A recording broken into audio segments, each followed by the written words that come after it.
First of all, it's a big pleasure to be here.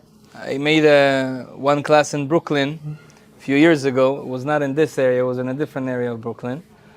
So it's a new area, Baruch Hashem, there's a good energy here, good people. Today, we decided to speak about success, how to succeed in life, what the Torah, what's the Cabala teach us, how to be successful anything we want. I think that's the goal of everyone. Usually when we speak about success, usually people right away they think about money, you know. But success is not just in money. Mazal, success can be in anything.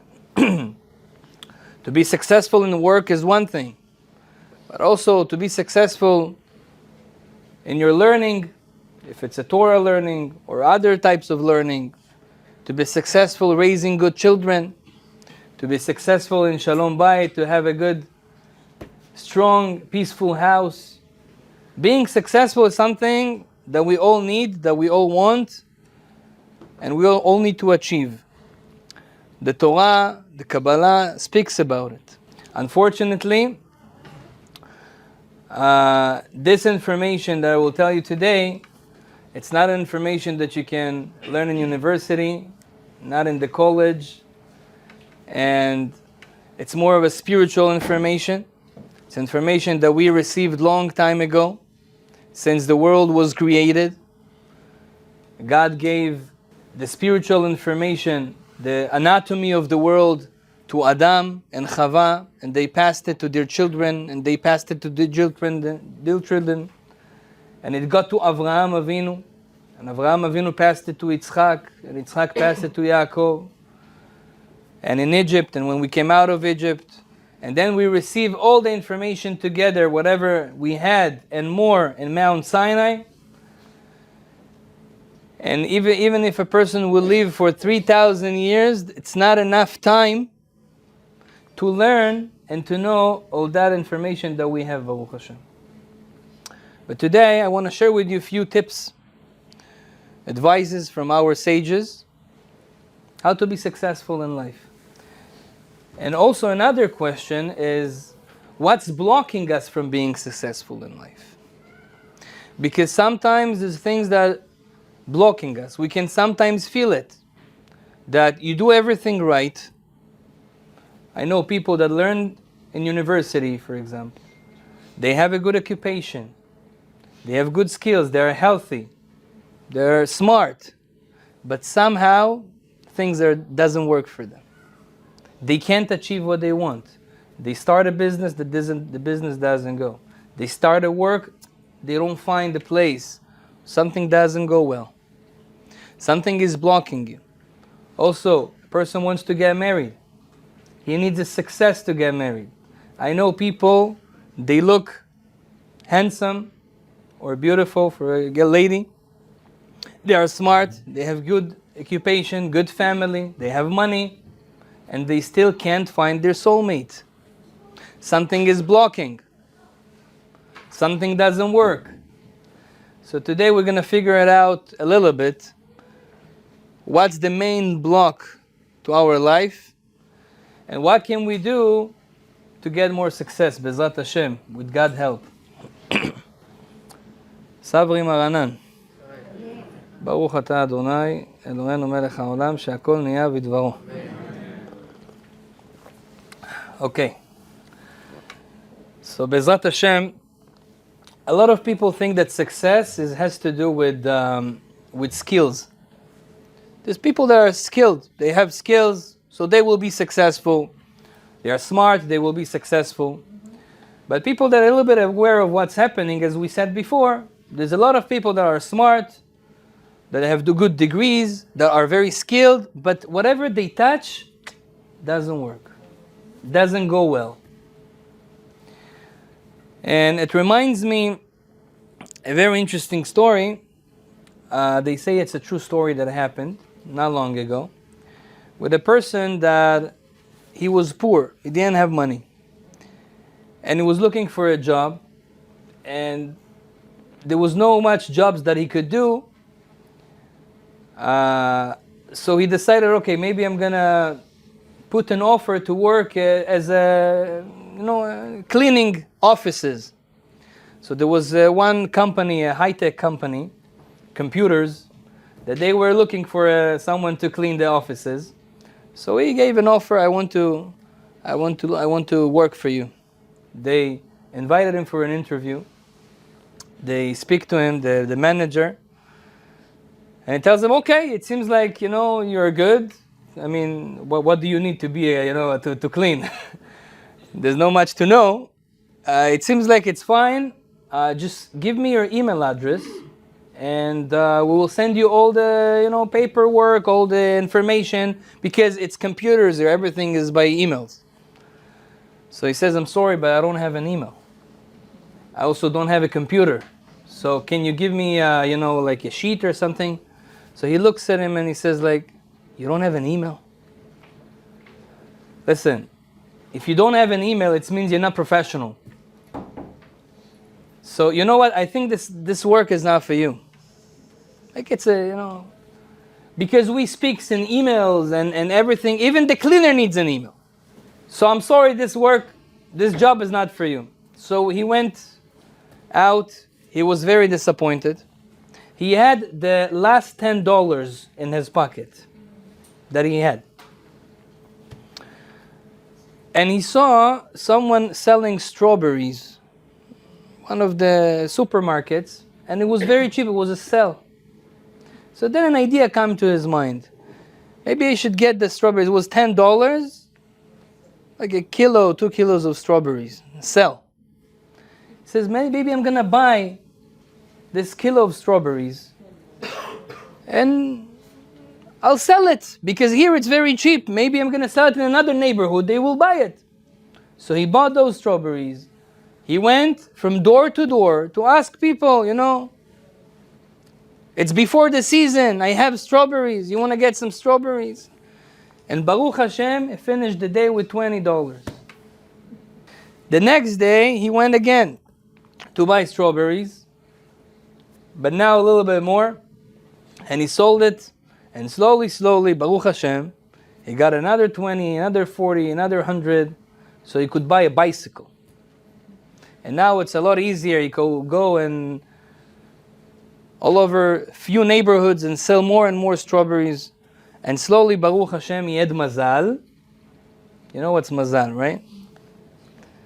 He had good luck. Whatever he touched was good.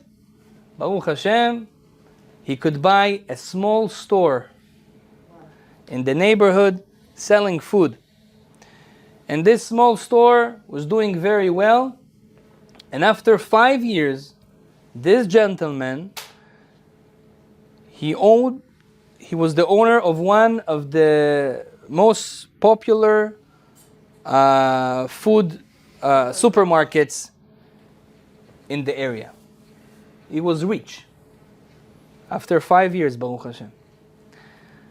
And then, after he became, Baruch Hashem, the owner of a very, very big company, the next step was to do insurance. Because when you have a lot of money, when you have a lot of things, you need insurance, something may happen. So he went to an insurance company, he speaks to the insurance company, and tells them that he wants to insure his space and the food and everything. Maybe someone will steal it. So they say, no problem. They do all the documents, and they say, okay, just give me your email address so I can send you all the, the policy and everything. So he's like, I don't have an email address. So he looks at him like, you don't have an email address? You own one of the most popular supermarkets in the area. You are a rich person, you don't have an email address? Imagine what would you be if you had an email address? So he told them, if I had an email address, I was a cleaner in a computer company. Yeah. This is an example of someone that doesn't have many skills or wisdom or diploma, but he has mazal. He has hatzlacha, success. God bless whatever he does. And this is what we need. You don't need more than that. So, Be'ezrat Hashem, how do we get that? Today, I'm not gonna go and speak to you about how to make money and how to be successful. Like, we all know there's different ways in the physical world. I wanna go a little bit up. We know that the source of everything is spiritual. Everything, every blessing that comes to this world, the source of it, it's spiritual. I'll give you an example. Every action that we do in life, the action where it starts, in the mind. You first think, and then those ideas comes to an action, and then there is success. Something is happening. But it's always start from the mind. It starts from thinking. Now, thinking is a physical thing. Did you ever touch a thought? To think, it's something spiritual. To imagine, it's something spiritual. So the source of any physical success, it always starts with a thought, with something spiritual. The same systems apply to everything in the world. Anything that you see working in this world, existing in this world, it has a spiritual source in heaven that give it energy and blessing and life. That's how things are alive in this world. There is something in Shamayim. Our sages say that, for example, every nation has a certain malach, certain angel in heaven. That this angel is connected to that nation. And when there is a war between the angels, there is a war between nations, like Ukraine and Russia, and Israel and Hamas, right? It's a spiritual war that when it comes down to this world, it becomes a physical war. For example, the Ben Ish Chai, I came in, there's a picture of the Ben Ish Chai here. A very, very important rabbi. I think your father gave me a book. He made the rabbi's father, he made a translation in Russian. I was 2 months ago, I was in Moscow, and he gave me the book that he translated of the Ben Ish Chai, a present to take to my community in Canada in Russian. Very, very good job. We use it. Baruch Hashem. Use it too here? Kol hakavod. So the Ben Ish Chai said, Ben Ish Chai passed away 125 years ago. He was the rabbi of Iraq, Baghdad. He was a big Kabbalist. And he wrote in his book, I saw it maybe a month ago, he wrote in his book on Ben Ish Chai Drashot, in Parashat Kitetse, he wrote there is a certain power of impurity in heaven, that this power of impurity, you know how it's called? Ish Hamas. Ish Hamas, that's the name. Yeah, a man of Hamas. And he says that this power of impurity is very, very strong. And it takes from Am Yisrael, from the nation of Israel, in the spiritual world, it takes blessing. And wants to fight it because it came from the Nachash, from the snake. Snake symbolized the bad powers. And then the Ben Ish Chai asked, and how can we overcome this kipa, this shell of Hamas? So he say, the only way is with Tehillim. Say even Torah learning doesn't help. We usually think when you learn Torah, wow, this is very strong, very powerful. It's like being in the army to learn Torah. But he says reading Tehillim can destroy Hamas. Nothing else. That's what the Ben Ish Chai, now he says it as a prophecy 125 years ago. Insane. Baruch Hashem. So when there's 2 angels that are fighting in heaven, the nations are fighting, everything is from above. So now today, I want to give you some advices. How can we affect from this world, the upper worlds, spiritually, to bring power of mazal, of success? That's the goal. and to see what's blocking the blessing that God give us. Because sometimes always we get a blessing. But something blocking the blessing. We will figure out what's blocking the blessing, B'ezrat Hashem. One of the things. And we will see that it's connected to all of us, especially here in Brooklyn or in the United States of America. So, first of all, I want to give you some advices. Let's start with the advices and then we'll see what's blocking. There's one very, very important thing that we have to know. Shabbat is a very spiritual day. That's the spiritual day. Motzei Shabbat, right after Shabbat, that's the beginning of the week. According to Cabala, whatever you do on Motzei Shabbat, it affects the whole week because everything goes by the beginning. If you started something good, it will be good. That's why, for example, people that are first year of marriage, it's the most important year because the way you're gonna behave to each other, what you're gonna do, how much time you're gonna spend together, how you're gonna talk to each other, what you're gonna do in the first year will affect the whole life. First year is very important. That's why we have a mitzvah from the Torah in the first year. A husband has to come home earlier every day. First year, I remember in yeshiva, we learned half a day. So after we got married, the rabbi said, go home. I said, why? We have to learn. Everybody said, no, Shana Rishona, first year, go home, you have to be with your wife. More time, spending more time, because if you are spending more time together, strengthen your relationship in the first year, it will affect it for good for the rest of the life. The first year is very important. Also in business, first year of business is the most important year. You can ruin all your business in the first year. You can make your business in the first year. How you start things. Also first day, that's why when we come to a new house, what do? Right away, the first thing we do in a new house, Chanukat HaBayit. Why? To start it with a right leg, with good energy, with holiness. This will bless that house. So same thing on Motzei Shabbat. After Shabbat, it's the first hour or few hours of the day, of the week, that's going to affect the whole week. That's why Motzei Shabbat is very important. If you want to be successful spiritually, you want to be successful in that week, put all your attention on Motzei Shabbat. How you take Shabbat away.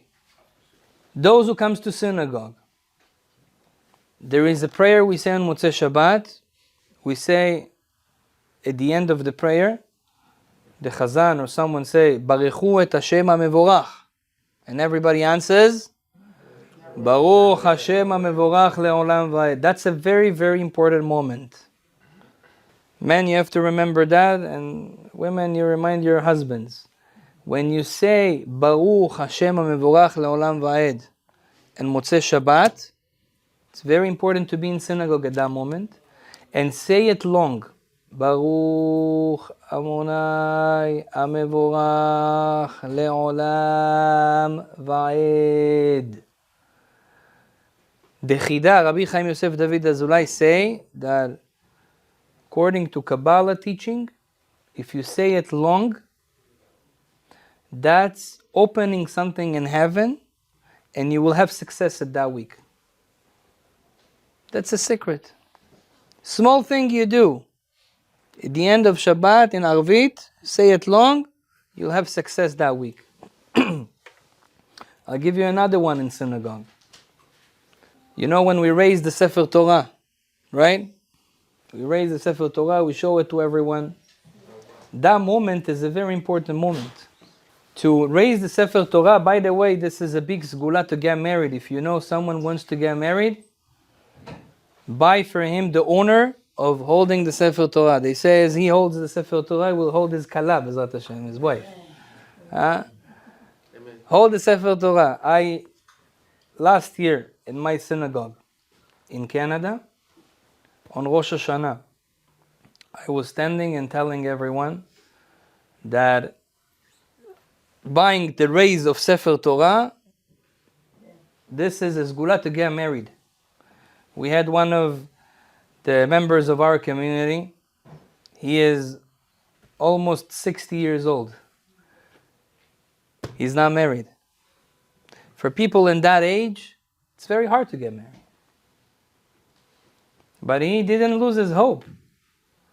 After I said that, he bought all the agbaot, all the raises of the seph, Ayin Mincha, Shacharit, 800, 1,000, 2,000, 5,000, doesn't matter how much. He bought it. In my heart I said, well, for sure, he needs to get married this year. I was waiting. In February, he was calling me, Baruch Hashem, I'm inviting you to my wedding. He found a good girl. Yeah.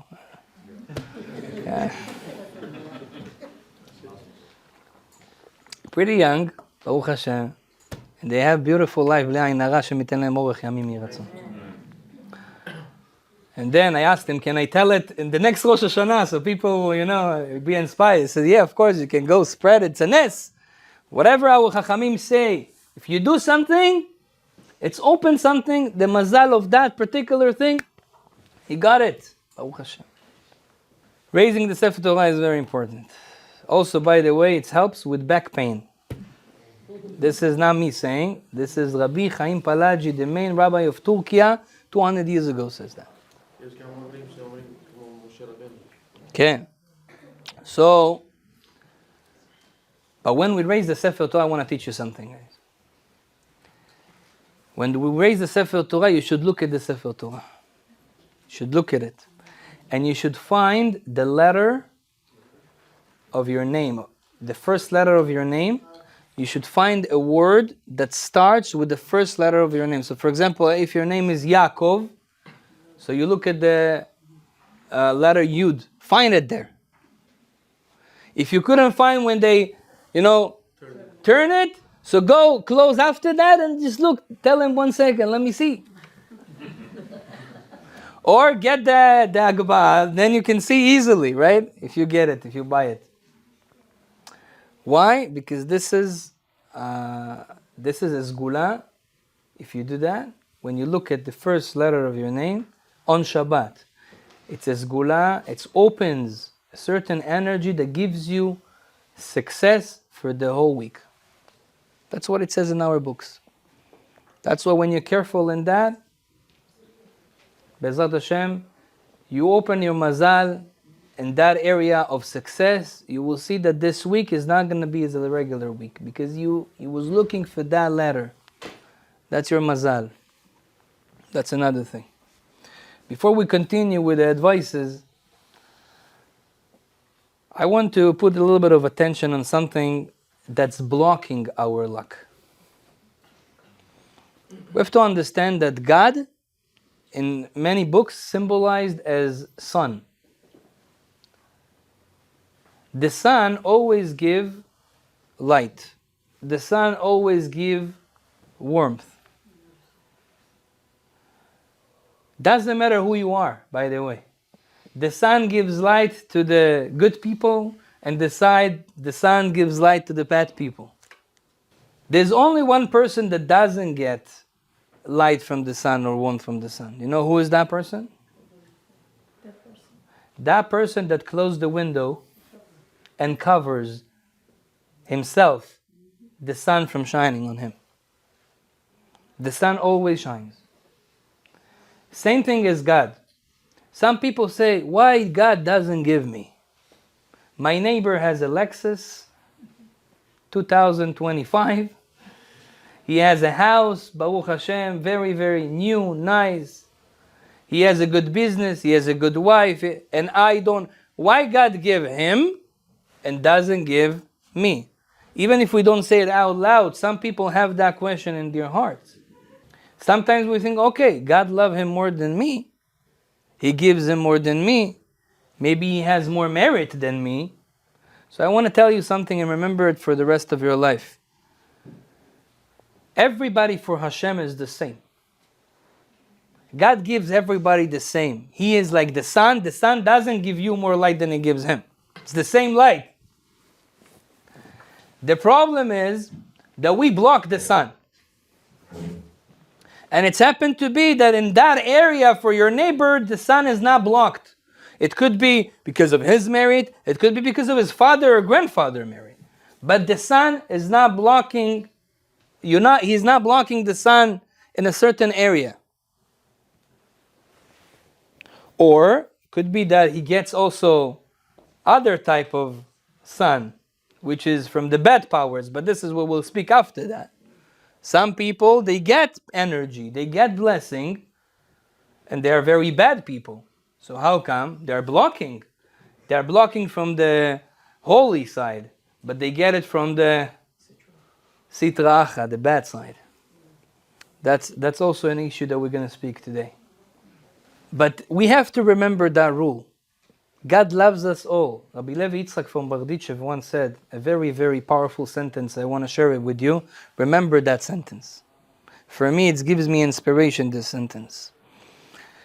Rabbi Levi Yitzchak from Berditchev says that, he says, I wish I will love the biggest righteous person like God love the biggest sinner. I wish I would love the biggest righteous person, the biggest tzaddik, like God loves the biggest sinner. The love of Hashem to the biggest sinner is more than our love to rabbis, to big people, to our parents. Even the people that we call sinners, God loves them. He gives everybody. We block it. So what's blocking it? I want to speak about one issue that I know that most of you are not there. You don't have that block. But some of us, we had that block when we were young. Or our kids experiencing this block right now. Or our community or neighbors experiencing that block right now. So it's very important to know about it. It says in the holy books that there's a big difference between Jews and non-Jews. Now, it's a very sensitive topic because today in this very modern world that people speak about racism, sometimes it's very, very hard for us to say, okay, we are the chosen nation, right? Now, it says in the Torah 100 times that the Jews are the chosen nation. But in a certain way, we feel, okay, but it's not comfortable to say that. Like, okay, there's non-Jews and they're also like good people and successful people and everything. And they also have their tikkun and they have their fixing in this world. So I want to get into this area a little bit to understand it from the Cabala side. Okay? We have to understand that God created this world for a certain mission. And the mission was given to the whole world. We are all came from one human being, Adam and Chava, which were one in the beginning. All the ladies came from the soul of Chava. Her soul was broken to billions of pieces, and each one of you is a one piece of that. And also the non-Jews. And Adam also, his soul was broken to a lot of pieces after the sin, and if each one of us carry a certain piece. It's called nitzotz gdusha. Nitzotz is a spark. It's called a holy spark, where a certain spark from the soul of Adam and Chava, all of us. And each one of us is like a puzzle. Each one of us make his fixing, and when everybody does it all together, the puzzle is complete and we finish the mission. And each one took a different thing. And he has a different package. That's why one person is born with certain issues that he has to overcome, like anger and being egotistic, and someone else doesn't have anger, is not egotistic, but he has a problem of, jealousy, and he has a problem of other things, of addictions. Each one come with his package because this is what you need to fix in Adam or Chava. What is the difference between Jews and non-Jews? So the difference is that there is certain big parts of the soul of Adam and there are certain small parts of the soul of Adam.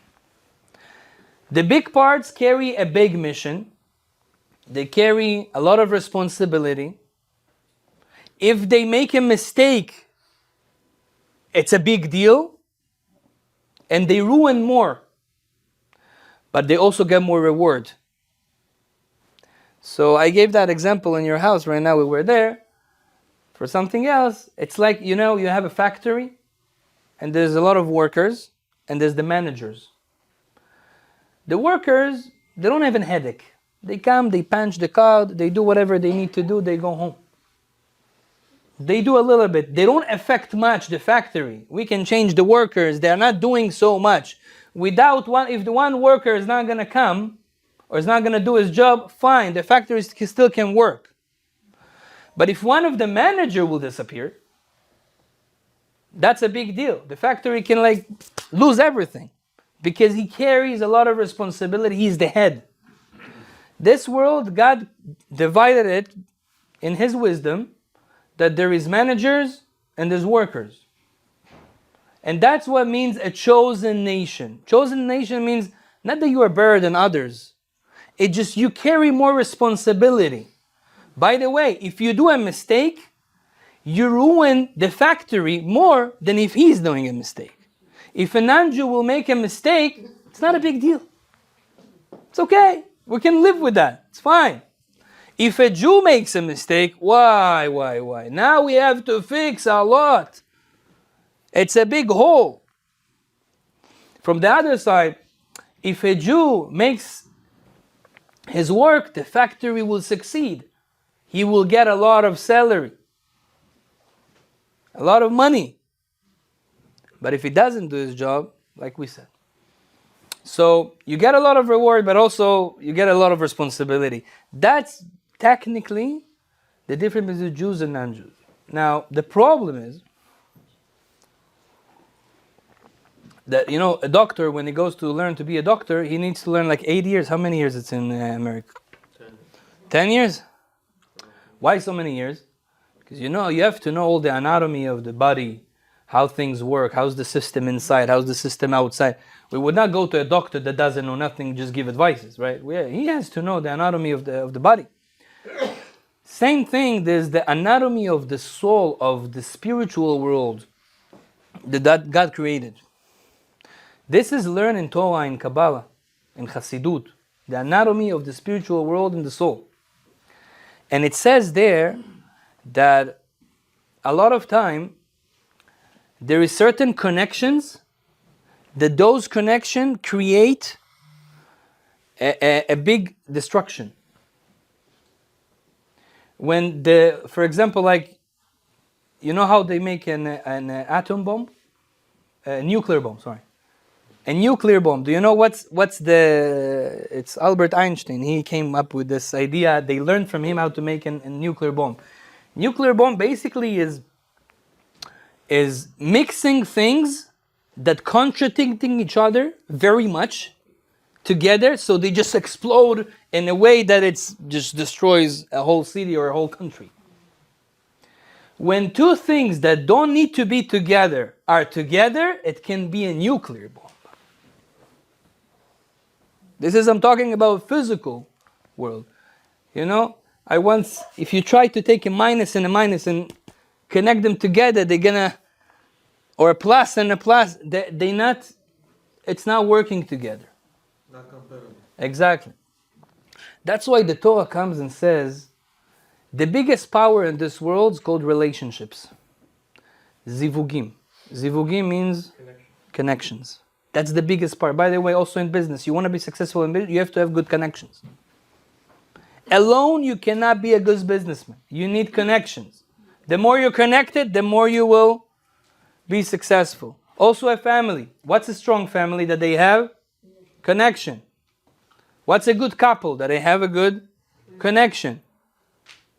If you don't have a connection, you don't have anything. Connection is the most important thing in life. Now, the connection has to be a good connection. When it's a good connection, it's the best.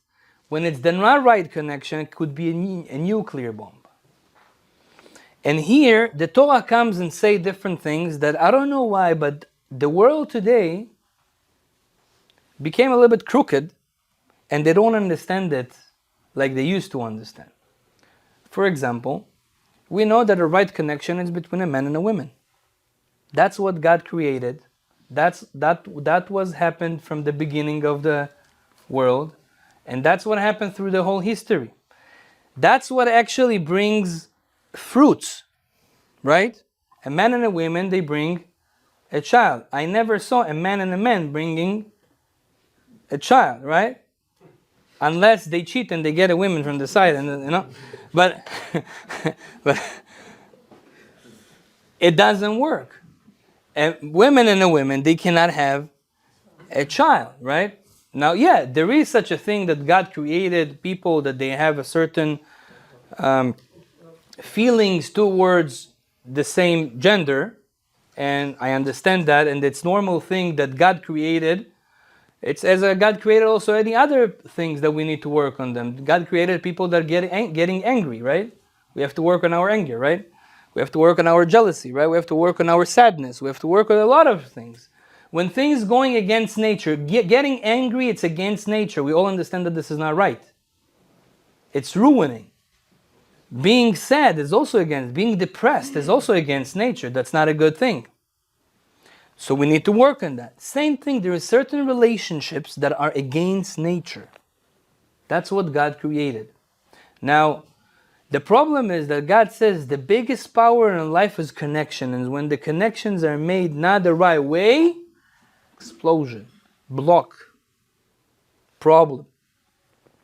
There's another section in the Torah that talks about intermarriage. A connection between the managers and the workers. The connection between Jews and non-Jews. Now, there's no problem with people that are not Jewish. They are very nice, they are very good. We can work together with them. We have friends like that. However, when it comes to the connection, soul connection. By the way, soul connection happens only when you get married. Soul connection. When you're getting together. When it comes to soul connection, if the soul connection is not right, you don't connect with the right thing that you need to connect, it's cause a block. It's cause a problem. It's cause a shell. And then you block yourself from the sun. Now, it could be that a person did it when he was very young. He didn't know that this is not right. Now, what's happening with that? I have to explain it first a little bit. We need to learn a little bit of Cabala to understand. The souls in this world, each one, his soul comes from a different world. In general, there is 4 worlds, 4 spiritual worlds. The highest world called Atzilut. This is, I'm already teaching you the anatomy of the world. Okay, that's what's written in Cabala, thousands of years. The first world, the most spiritual world called Atzilut. The second world called Bria. Atzilut, that world is a world of all good. There's no bad in that world. The world of Bria, it's the second world. This world is, most of it is good. The minority is bad. The third world, called Yetzirah, that's the world where Adam was before the sin, by the way. That's the world where all the angels are, Yetzirah. This world is half-half. Half good, half bad. And the last world, which is the physical world where we are now, what we're feeling. This is called Asiya. And this world is mostly bad, minority of good, as we can see. Right? Now, those worlds, each one of us, our soul came from a different place. Souls of the Jews came from the world of Bria, the second world, where is mostly good and minority of bad. The souls of non-Jews, yeah, and that's their fixing, and that's normal, just that's the source of their soul, came from the lowest level of the Olam HaAsiyah, of the physical world. So they were, dear souls came from the spiritual world of Asiyah, of the physical world, which is very, very down. Now, what's happening when there is intermarriage? You're mixing the worlds. For example, if a man, a Jew, married or having intimacy with a non-Jew, a woman, what's happening that he is taking the souls, the potential souls, his kids, because in every seed there is kids, there's souls. He brings them down to a world that it's not their world. And he is taking energy from the upper worlds and he brings them down to the bad worlds. Now, it's not that the goyim are bad, but the source of kipa, the source of the bad powers, is in that same place. So they take it. It's very hard to explain things that are very Kabbalistic, but I think you get me. So I'll give you an example. It's like, for example, yeah? Again, this is just a physical example to understand what's happening. A man see a very nice a man in Israel, a Jew, see a very nice Arab lady from Gaza. Okay? And he falls in love. Oh, her hijab is so nice, you know. I want to be with her, okay? Everybody is over 18 here, right? So, he wants to get married to her. Now, she is a good person. She is nice. She can be the best person in the world, and she really, respect him and everything good. So he starts to be with her, and he gives her money. He gives her money, and he gives her money, and he gives her money. But her father is one of the Hamas people. And all the money that you give her, what does he do with that? He takes it, and he buys weapons. That with those weapons, what they do? They kill the family of her. You understand? So this is physically. We all understand that this is oy vavoy. It's not good. Even though she is a good person, she's wonderful. She doesn't want this money to go to the Hamas. But that's in fact what's happening. So when a man from Olam HaBriya that has a lot of Shefa, blessing energy of Olam HaBriya, of a very high world, he got that responsibility because he was born a Jew. Goes and gives it to the klipa, to the shell, means to the Olam HaAsiyah, to the very low world. Now she gets it. What's happening? Because she is located in a place where there is Hamas, they take it. They take the holy souls of you that you put there. Now, those holy souls, by the way, they carry your parnasa. They carry your livelihood. All the Shefa blessing that you have, it's there. So you give it to them. And by the way, that's how the bad powers in the world get power. Become bigger. Okay? That's when a man is with a woman that is not fit him. It's like you're trying to charge an iPhone with an Android plug. It doesn't work. It's gonna ruin the iPhone. Okay, like that. That's how people understand today. Like when you give those. So now the opposite side. What is the opposite side? Is when a Jewish lady, which is from Olam HaBriya, very high world. She is connecting with someone that is from the Asiyah, from the lower world of Asiyah. So now it's not bringing down, it's taking the klipa, and bring her up, and then up there it messes everything.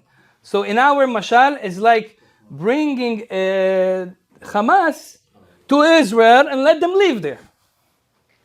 Now again, don't get me wrong, I'm not talking about the non-Jews themselves, I'm talking about the spiritual power that controls the source of their soul. They can be the most good people in the world. The problem is that we're mixing worlds here, that it's making a nuclear bomb. And it's a very sensitive topic. Usually I don't speak about it, especially not in public. But we have to know this is Cabala. This is not me saying, this is Rabbi Shimon Bar Yochai, the information that he got from Eliyahu Navi.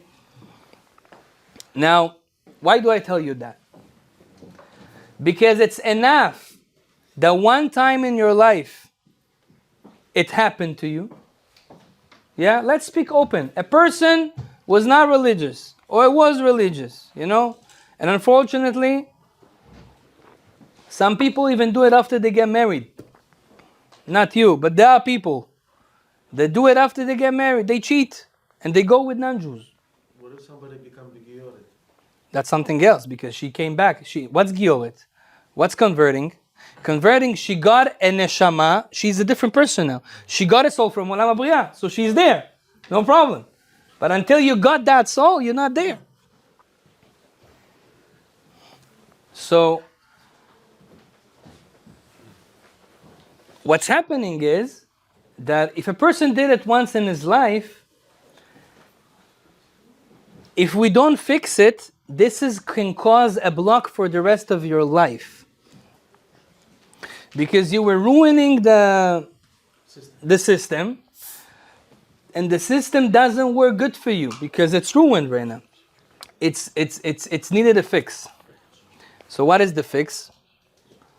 The fix is pretty simple. First of all, tshuva. You know what's tshuva? Tshuva means regret and accept on yourself to not do that anymore. The second step is called already fixing inside. Yeah, like in, how you say installato? The one that doesn't, plumber, yeah. A plumber, now he needs to fix it inside, clean all the pipes. How do you clean all the pipes? He has to dig in. So this is already accepting on yourself a certain fixing. For example, 1 day of fast usually, from the morning to the evening, for that not good connection that you had. Doesn't matter when it happened. Accepting on yourself a fast of 1 day. If you can endow that 1 day, read the whole Tehillim. And then to give a certain amount of money to donation. Usually it's 216. Because that's the number of fixing. Because technically to fix it, Arizal says you have to fast 216 days. And nobody can do that in our generation. Back then people used to do that. You do it every day? Or? Yeah, to really, really fix it from the source, you need to do 216 fasts. Huh? Consecutively or? Every day, from the morning to the night. Like Lavdi, Ramadan, like they do 40 days. And no water? No water, no food. Again, you eat at night. But from the morning to this is what we should have do to fix it clean. The problem that in our generation, we don't have that power. What we do is we take, let's say, $1 for every day, and we are podim. We are exchanging it with the fast. So 216 days, $216, we give it to poor people, to yeshiva, to something like that. And we do that. This is fixing it from the source. Then, boom, the block goes away. Goes away clean. Of course, if the person doesn't, doesn't do that anymore, right? So, this is one way, and this is one reason of a big block that happened to people, the Jews, in their life. And sometimes you don't understand why is that. It's because something like that happened, and it was not fixed. So that's one thing. Let's go back. By the way, if we already spoke about it, this is also the secret of Shabbat. People don't understand what's so important about Shabbat, that we need to keep Shabbat. Okay, so if I didn't keep Shabbat, what's happening? What did I do? There's some laws in Shabbat that are funny. I'll give you an example. Do you know that, let's say, I don't know, you make a salad, okay, and a bone fell into the salad, like a chicken bone. Fell. So you say, okay, I want to take the bone out of the salad, so I want to eat the salad. If you take the bone like this from the salad, you just made a borer, which is one of the, you broke Shabbat. Just a bone. Like, okay, I just took it from the salad. So how are I supposed to eat? I don't want the bone in the salad. Okay, so there's a different way. If you take the salad and you eat and you leave the bone, it's fine. Or if you take the bone together with a little bit of salad, it's fine. But if you just took the bone from the salad, the not good from the good, this is called borer. This is called you broke Shabbat. Very weird, right? A person turns light. People think, okay, Shabbat, you're not allowed to work. Back in the days, it was very hard to make fire. That was a work. That's why it was not allowed. Today, you make a fire in 2 seconds. Clack, fire. It's not a work. So why, if you turn on fire, it's called breaking Shabbat? So, of course, I cannot explain it like in few seconds, but just to understand the idea, what is Shabbat? You remember the worlds, right? We are now in Olam Asiyah, in the physical world. You know what's happening to all the Jews in Shabbat? Your soul jumping to the highest world, Atzilut. There's one time, one day, every week, that we have the privilege, spiritually, to live in a different world. Now, most people don't feel it. Why? Because we are covered with so many shells. Yeah, we don't get the light, we don't feel that we just jump to a very, very high world. People that are observant in Torah, and the more you are learning and practicing, you feel the Shabbat. You feel you're in a different world. It's not the same world. You are in a different dimension, it's called. It's you here in a different dimension. Not everybody feels that dimension because they don't have the vessel to feel it, because they don't keep it. Or they don't keep it right. But you are in a different dimension. Now, when you are going to Olam HaAtzilut, the world of all good, and in that world you do certain actions that are not fit to that world, you're basically ruining that world. You understand? It's like going to a palace of a king and behave there like you behave in the washroom. In the restroom. Here we don't say washroom. In Canada, restroom is washroom. Yeah. So this is one of the differences between America and Canada. So, same thing. Doing certain 39 works that we're not allowed to do on Shabbat, it's just bringing something that is very, very low to the upper worlds, and this is ruining the upper worlds. This is a big deal. Fire, it's not something that has to be there. If you turn fire while you are there, you're ruining that world. That's the problem of Shabbat. It's a spiritual thing. Shabbat, it's not a day of rest, because on Shabbat, by the way, when we just came to Canada, we lived in the 15th or 16th floor. And every Shabbat, I was going 3 times to synagogue, and I was going up 15 floors, and going down 15 floors. There's more work than that. And when we had a baby, so with the stroller and the baby, you go 15. So imagine, this is a work. Is that allowed on Shabbat? Yes. So Shabbat has nothing to do with working hard. You can be a mother, a good mother, that she has 40 guests on Shabbat. And she needs to run to the kitchen and bring and do and that and the dishes. And she is working. She is sweating on Shabbat. One lady asked me, she says, I thought we're supposed to rest. What's happening here? You know, like my husband rests, but I don't know, I didn't. No, that's not good. He has to help her. But anyway, let's say they both do it. They both working on Shabbat. So that's allowed on Shabbat? Yes, because Shabbat has nothing to do with the physical rest. And people don't understand that. Shabbat has to do with the spiritual worlds. You have to learn the anatomy of the world to see what's happening on Shabbat and what I'm ruining or what I'm doing. So that's also the secret of Shabbat. Why can't you not play basketball or other sports? If you're Ashkenazi, you can. You're sweating. You're sweating too, no? Hmm? If you said that you could. I told you, if you're Ashkenazi, you can go play basketball. Why? Huh? The question why? Because Ashkenazim, they have a special... No. There is an argument about if we're allowed to play a ball on Shabbat or not. Not because it's breaking Shabbat. The argument is about if this is the vibe of Shabbat or not. Shabbat has a certain style. What needs to be in Shabbat, what we have to focus on Shabbat. If we're going to make all Shabbat a basketball, we miss the meaning of Shabbat.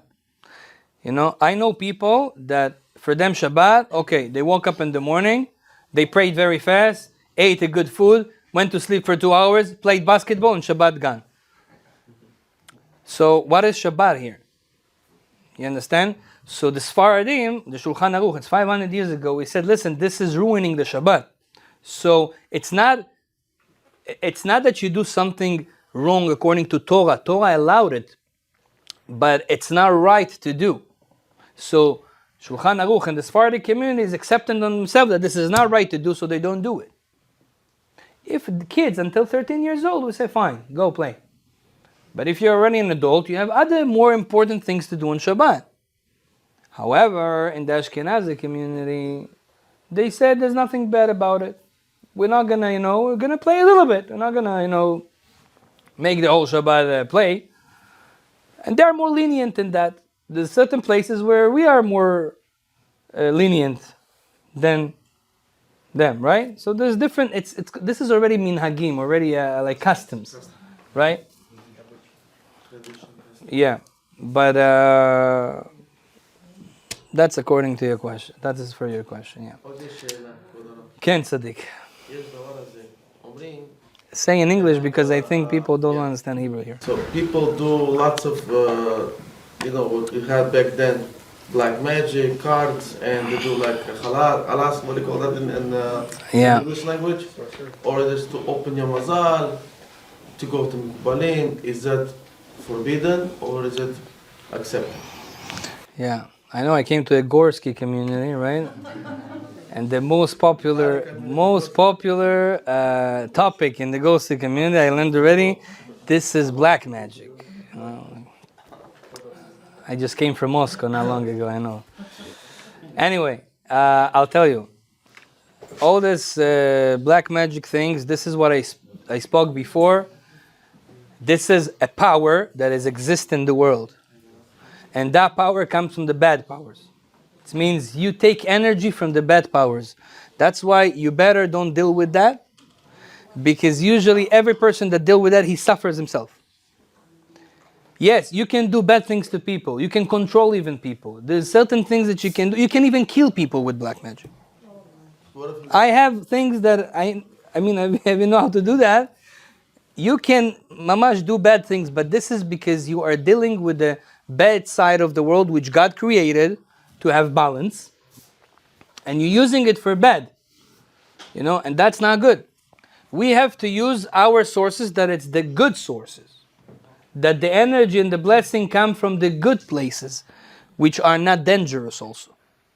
Most people that deal with that side, they become sick, they die early, their kids are suffering. You can see it. So, what if you go to Mekubal? Okay. Yeah, you can go to a Mekubal, you can go to someone that understands Torah and get an advice. That's why each one has to have a rabbi. Has to have someone that he gets an advice from the holy side. But let's go back to our sources. Okay, so we understood what can block us. And there's other things, but this is one of the main things. That if we realize that we're doing things that are not working, it could be because you have that block of not right relationships that happened or happening. That's blocking. Make sure to clean it. Make sure to fix it, as we said. If you don't know exactly how to do that, or the information that I gave you is not enough, go ask someone.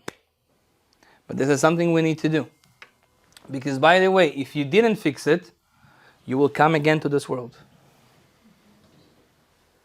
Because those things that has to do with relationships that we didn't fix, that's the most important, because the sin of Adam and Chava, you know what was the sin? People think, oh, they ate an apple. First of all, it was not an apple. And second of all, it was not eating even. Chet etzadat was relationship. That was the sin. That they did it not in the right way, not in the right time, and not with the right intention. And that's why everything is connected to that. There was a wrong connection between Adam and Chava. And now it's caused also all the world that came from Adam and Chava. We have the desire to wrong connections. We have the tests of wrong connections. Each one in different area. And we have to make sure that we don't do those wrong connections. And if we did or doing, to fix it right away before we go to the next world. Because if you go to the next world without fixing those wrong connections, you will come here again. And not always as a human being, by the way.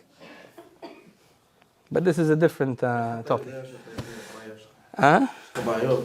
אם אתה יודע אם זה בעיה, בסדר. או איך אתה יודע? יש לפעמים שאתה לא יודע.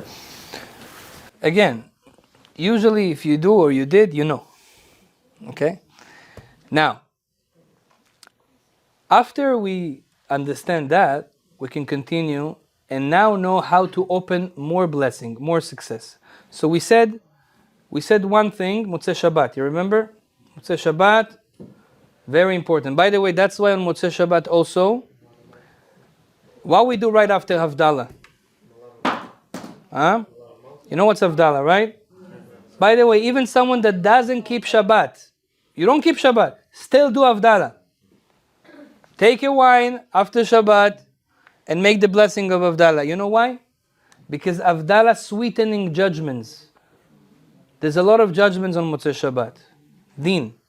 Bad powers are more, because what's happened on Shabbat, all the bad powers are basically blocked in a certain way. They're not allowed to affect on Shabbat too much. After Shabbat, boom.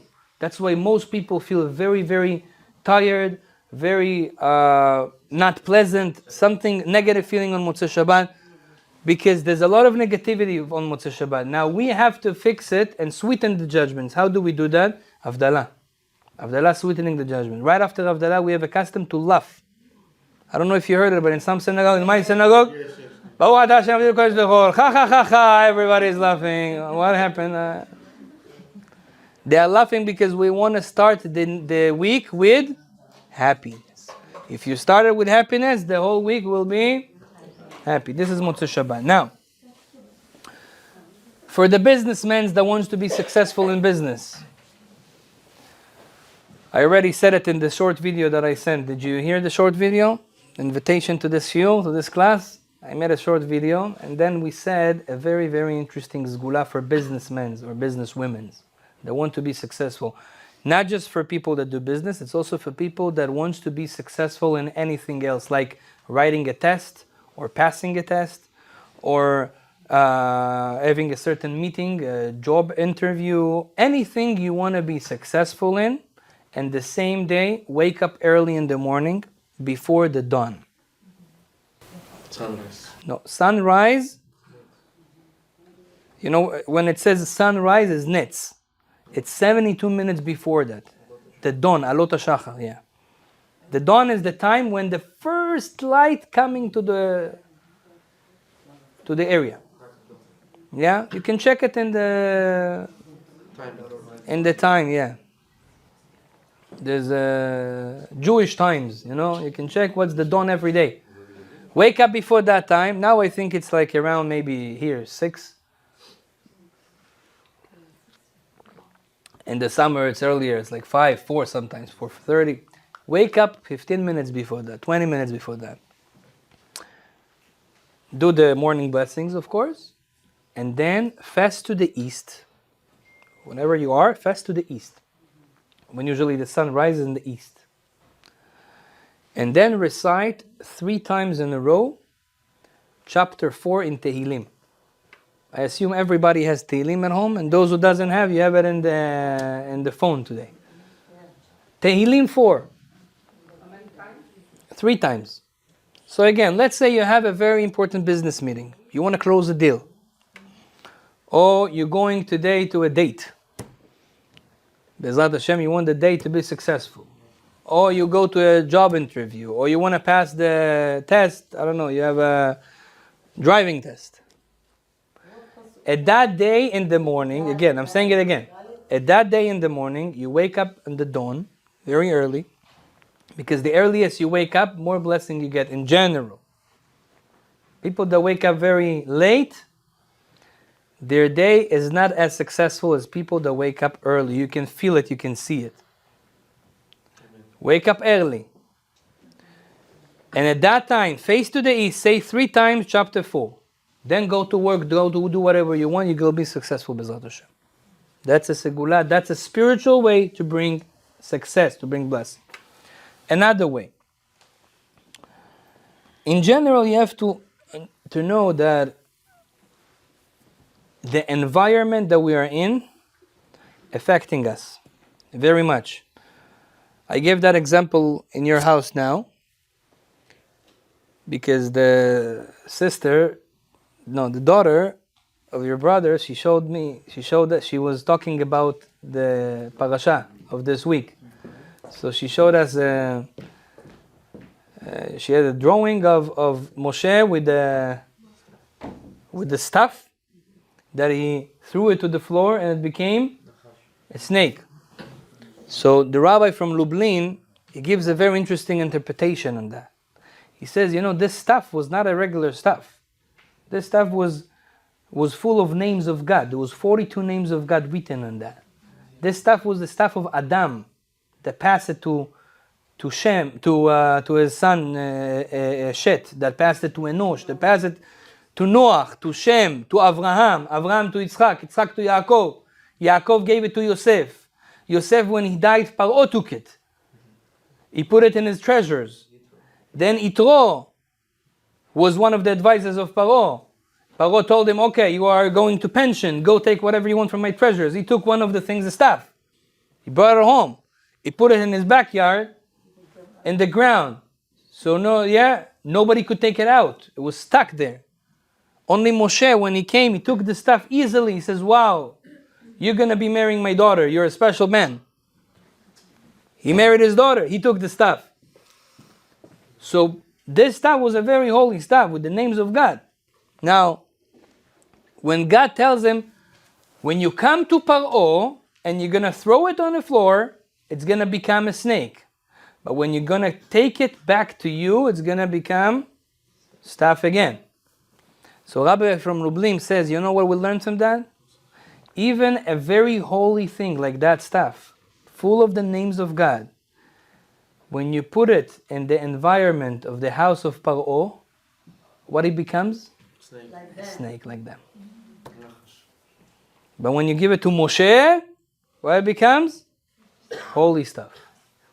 He says the same thing as us. Doesn't matter how holy you are, how religious you are. Okay? When you're going to be in an environment, that the environment is a Paro environment, you will be a snake. You will be affected by them. Same thing is in business and any success. You want to be successful? Go be close to successful people. If your area, the people around you, that you deal with, that you're friend with, are people that are not successful because they have blocks, as we said before, it's contagious. Okay? You want to be successful? Go be around those people that are successful and don't have those blocks. Even if it's going? Huh? Even if you're going? Technically, yes. But again, it's always good to be around your people, right? Yeah. Well, what about the people who are not on the derech, but they're still seeing Shefa, like they're not Shomer Shabbat? Business, from the business side of it, you will be fine. Business. But not always, business is not everything in life, right? You're going to be a friend with people that are big businessmen, but they get their money from the other side, right? Because how come there's people that are, that are doing very bad things, cheating on their wives, going with non-Jews, okay, doing those all wrong relationships, and they're billionaires, okay? So where do they get the blessing from? Sitracha, from the other side, okay?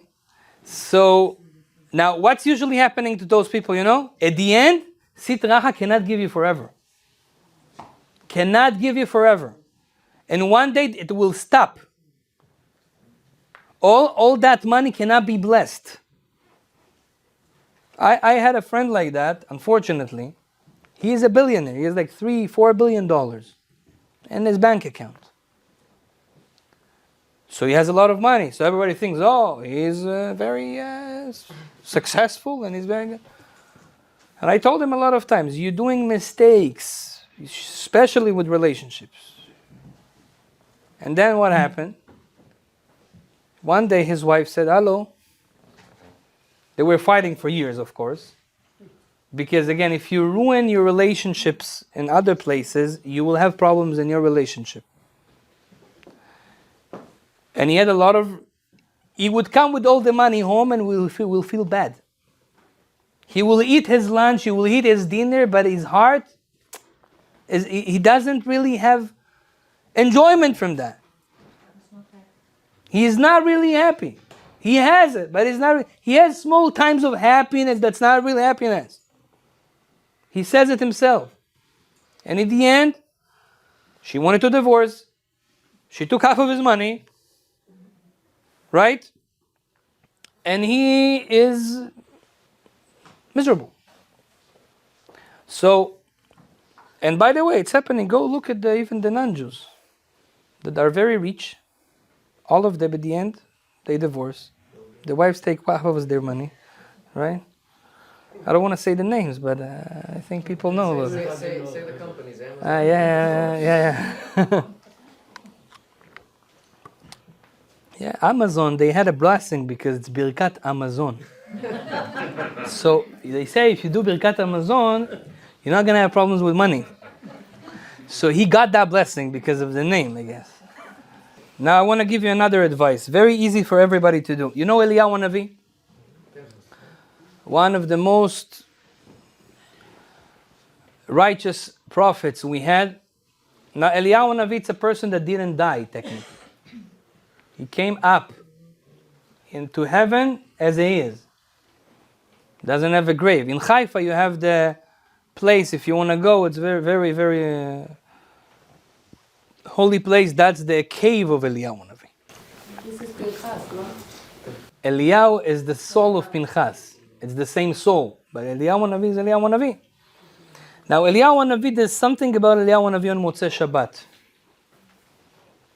After Shabbat, they say if you want to be successful that week, say Eliyahu Navi 130 times. People do it. It's not very hard. Eliyahu Navi, Eliyahu Navi, Eliyahu Navi, Eliyahu Navi, Eliyahu Navi. It's going to take you maybe 3 minutes, okay? Start the week like that. They say you will be very blessed to say Eliyahu Navi 130 times on Motzei Shabbat. Or before or after Havdalah. But no, I want to tell you something else. Before you go somewhere in the morning, you woke up in the morning, everything is good, you want to be successful that day? So we said the Tehillim, but there's another way, a little bit even easier.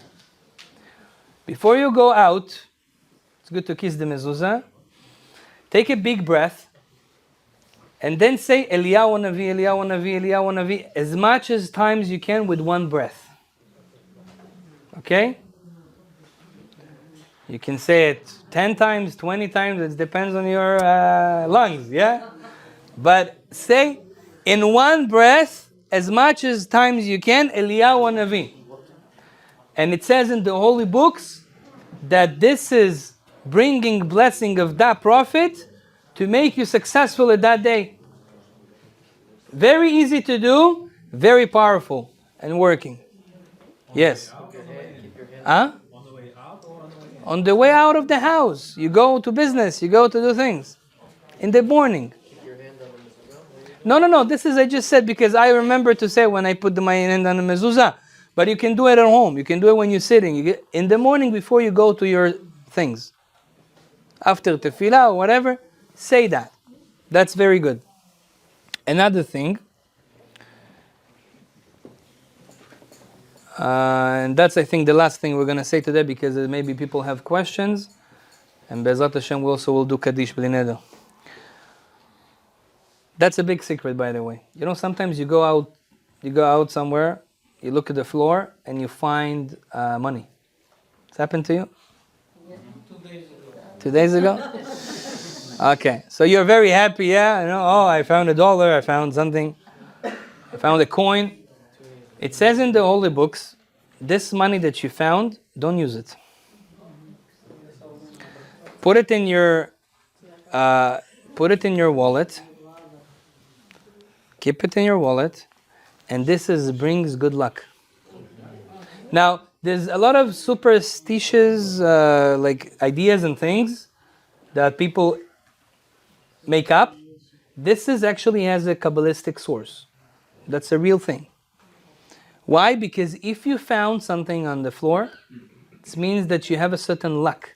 Oh, you gotta, like, from heaven they gave you something, like for free. It means your luck is there. Your good luck is there. Keep it. Don't buy something with it. Keep it in your wallet. B'ezrat Hashem, you will have successful. Earring, give it to your wife, make her happy. And I'm talking about money. Now, money you keep, B'ezrat Hashem will give you blessing. So the point is that there's a lot of ways we can be successful from a spiritual aspect. Maybe I'll give you another one. I do it all the time. This takes a little bit of time, but this is working. If you know that you have a very important week, that in this week, I don't know, you need to fly somewhere, to go somewhere, to be successful in something, on Motzei Shabbat, start to read right away after Havdalah, read parasha of Vayishlach. Vayishlach parasha in the Torah. Started from the beginning, Vayishlach Yakobov malachim lefanav v'lesav achiv atzas Edom, up until the 5th Aliyah. The beginning of the 5th Aliyah. Read everything. It's going to take maybe 5-10 minutes, depends on your reading. But if you read that on Motzei Shabbat, the whole week, you will see like help from heaven. This is not me saying, this is Rabbi Eliyahu HaKohen from Izmir, from Turkey. He says, this is very, very strong. If you didn't say it on Motzei Shabbat, you can say it also, let's say today you need luck in something, say it in the morning. Vayishlach up until the 5th Aliyah, read it just in Hebrew like that, just read it. This gives success. This is how our sages, our great-grandfathers, our rabbis, that's how they succeeded in life. That's how they made parnasah and money. That's how they made a good name around the other nations. And Baruch Hashem, they had everything in life. They didn't use necessarily physical ways to bring success. They used the spiritual way of bringing success. And this is the secret of the Jewish nation. B'ezrat Hashem, God willing, Kadosh Baruch Hu will open the mazal of all of us. Amen. And B'ezrat Hashem will be all successful. Amen. In everything we do. And B'ezrat Hashem, all your wishes, whatever you wish to yourself or to your kids right now, today, Kadosh Baruch Hu will fulfill your wishes for good. Amen. And the last thing, B'ezrat Hashem, we'll do it after we will answer your questions if you have. We will make a Kaddish. And this Kaddish is a very important Kaddish, because after a lecture like this, when we say Kaddish, it says if you all answer Amen Yeheh Shemeh Rabbah properly, all your sins are cleaned from today. So B'ezrat Hashem, we're going to do it all together, and you're going to come out like after Yom Kippur, B'ezrat Hashem. Just make sure you don't get the sins back. Questions, bevakasha? Yes. What about any sugulot on the chapter of Man? Right.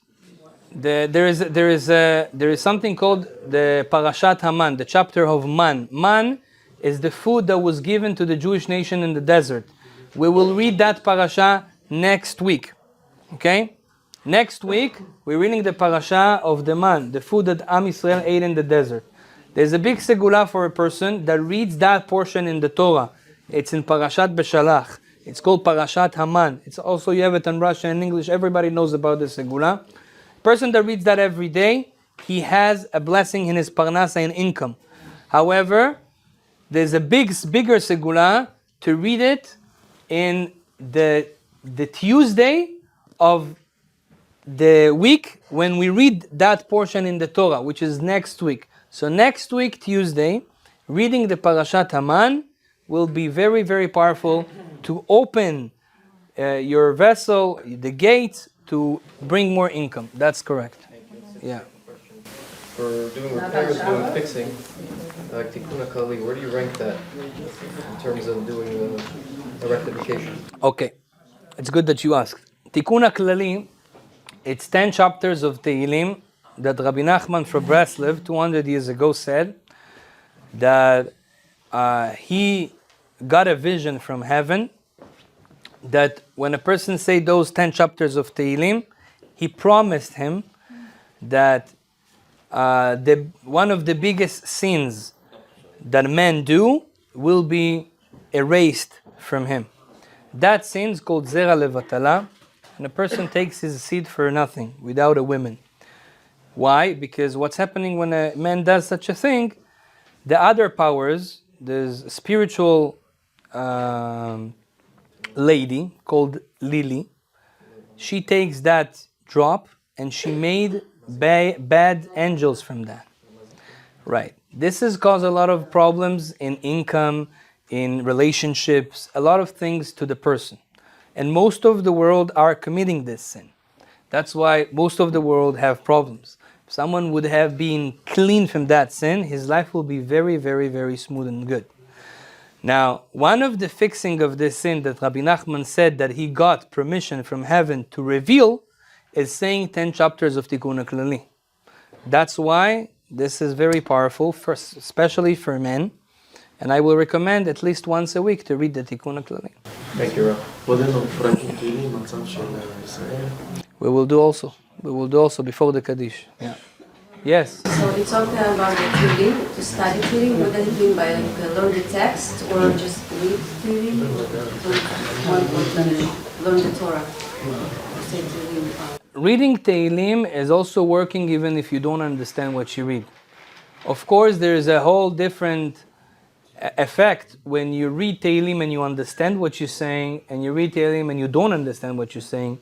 But Tehillim that even though you don't understand what you're saying is powerful and it's working and it helps.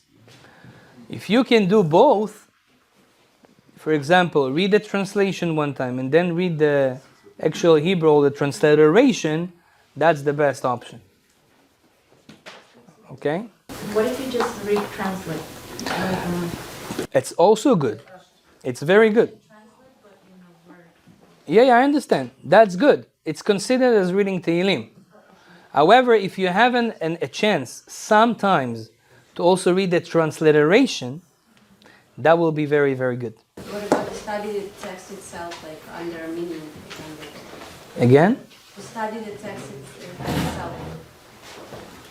That's very good. That's called learning Tehillim.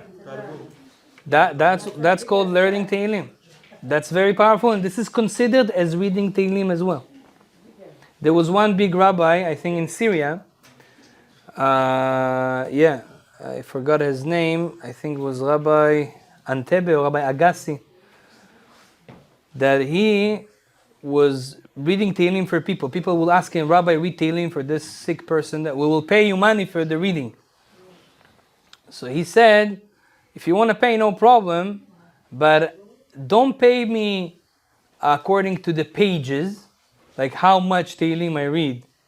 Pay me for the hours. So they said, why? He says, because when I read Tehillim, I can sometimes read one Tehillim for half an hour. Because he learns the Tehillim and he deep inside the Tehillim.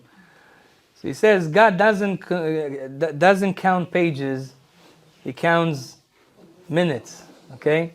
So if you go to translation or understanding, that's also considered reading Tehillim. That's even better sometimes. Yes? If somebody is looking for a job but needs a little spiritual help, what chapters are good to read? So I said, the chapter 4 is very good, like we said, in the morning. In general, chapter 4 is very good for a job, to find a certain job. Also, chapter 100, Mizmor LeTodah, when you thank God, that's also very powerful, because when you don't have a job, and you say, thank you God that I don't have a job, you know, I'm okay with that as well, thank you for what I have, this is opening gates to find a job. So reading chapter 100, I think, and thanking God after that, on the situation that you have now, I think will also open the mazal for this as well. זה פסוק של, כמו בקבלת שבת, אנחנו אומרים, תמזור את הדבר להשם. Yes. אתה סוף. Yeah, it's very, very short Tehillim, 100, Kuf. Okay? So Bezat Hashem, we have also our soldiers in Israel right now that are giving their lives for our nation.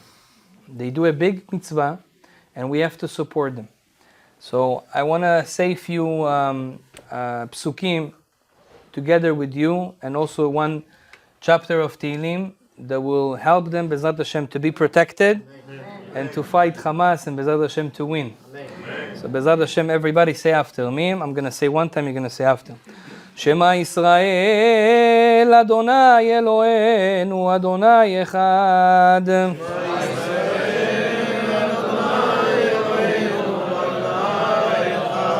Adonai hu Elohim, Adonai hu Elohim.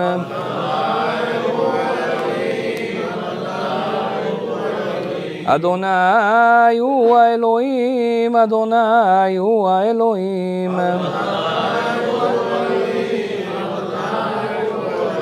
Ana Adonai Yoshiana, Ana Adonai Yoshiana.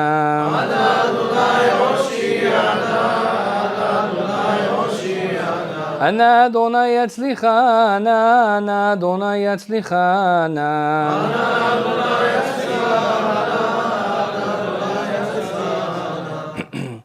שיר למעלות אשא עיניי אל ההרים,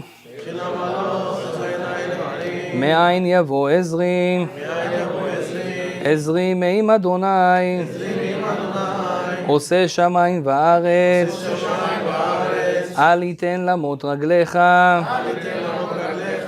אל ינום שומרך, הנה לא ינום ולא יישן, שומר ישראל, אדוני שומרך, אדוני צילך, על יד ימינך, יומם השמש, לא יככה, וירח בלילה, אדוני ישמורך מכל רע, ישמור את נפשך, אדוני ישמור צאתך ובואך, מעתה ועד עולם. יהי שם אדוני מבורך מעתה ועד מי שברך אבותינו הקדושים והטהורים אברהם, יצחק ויעקב, משה, אהרון, דוד ושלמה. We're making a blessing for the soldiers of Israel. הוא יברך את חיילי ארצנו, בערי אלוהינו, מגבול הלבנון ועד מדבר מצרים, עד לבוא הערבה, ביבשה, באוויר ובים. ייתן אדוני אלוהינו אויבינו הקיימים ונגפים לפניהם, וישמור ויציל את חיילינו מכל צרה וצוקה, כל נגע ומחלה. שלח ברכה רווחה והצלחה בכל מעשי ידיהם, וידבר שונאינו תחתיהם, ויעטרם בכתר ישועה ובעטרת ניצחון, וקוים בהם הכתוב, כי אדוני אלוהיכם ההולך עמכם לכם אויביכם להושיע אתכם, וכן יהי רצון ונאמר אמן.